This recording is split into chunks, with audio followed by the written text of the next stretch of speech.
বর্ধমান থেকে যাদবপুর দেশবিরোধীর একই সুর, রাষ্ট্রবাদীরা দিচ্ছে দাগ, আজাদি টুকরো ক্যাং হয়ে যাক নিপাত যাক, রাষ্ট্রবাদীদের অঙ্গীকার দেশবিরোধীদের করবো এবার ছাড়কার। এরা মহামহিম মুখ্যমন্ত্রী শুভেন্দু অধিকারীর উপরে গাত্র দেওয়া হবার কারণ কি?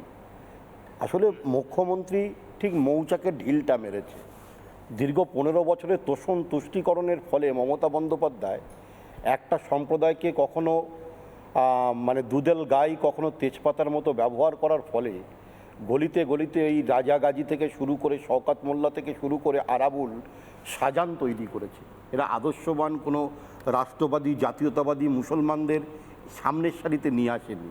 এরা এই মুখ্যমন্ত্রীকে খুনের একটা গভীর চক্রান্ত। এই চক্রান্তে যদি আপনি দেখেন, এই বর্ধমান থেকে শুরু হয় 2014 সালে খাগড়াগড় কাণ্ড বিস্ফোরণ, আবার এই বর্ধমানের রেনেসা কমপ্লেক্স থেকে এই হামিম আইএসআইয়ের জঙ্গি সে ধরা পড়ছে, সে মুখ্যমন্ত্রীকে কতল করার জন্য, খুন করার জন্য তার কাছে ছিল। আজকের মুখ্যমন্ত্রীর প্রতি এত গাত্র দেওয়া হবার কারণ কি? পশ্চিমবাংলায় ধীরে ধীরে আমাদের মুখ্যমন্ত্রী কমিটমেন্ট করেছিল যে রোহিঙ্গা মুক্ত বাংলা আমরা উপহার দেব। আমরা রোহিঙ্গাদের বাংলাদেশ থেকে আমরা এখান থেকে বিতাড়িত করেছি। বাংলাদেশকে অনুপ্রবেশকারী বেআইনি যারা ছিল তাদেরকে দিয়েছি 2200 কিলোমিটার ফেন্সিং, মানে কাঁটা তারের ব্যবস্থা ছিল না। আমরা জমি দিয়েছি যেটা বিগত সরকার মুখ্যমন্ত্রী দেননি। আজকের অনুপ্রবেশ যা কিছু ঘটেছিল ওই সরকারের আমলে, অর্থাৎ মমতা বন্দ্যোপাধ্যায়ের আমলে, ঘোমটা টানা বা হিজাব পরা ওই ভদ্র মহিলার আমলে। আজকের দাঁড়িয়ে দেখুন মুসলমানদেরকে মমতা ব্যানার্জি শুধু ব্যবহার করেছে 15 বছর।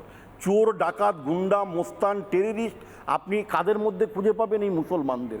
আমরা কখনো একটা এপিজে আব্দুল কালাম কিংবা সোফিয়া কুরেশি কিংবা আমরা এসপি বর্তমানে আছে ওই পাপিয়া সুলতানা পশ্চিম মেদিনীপুরে, তাকে তৈরি করতে পারিনি।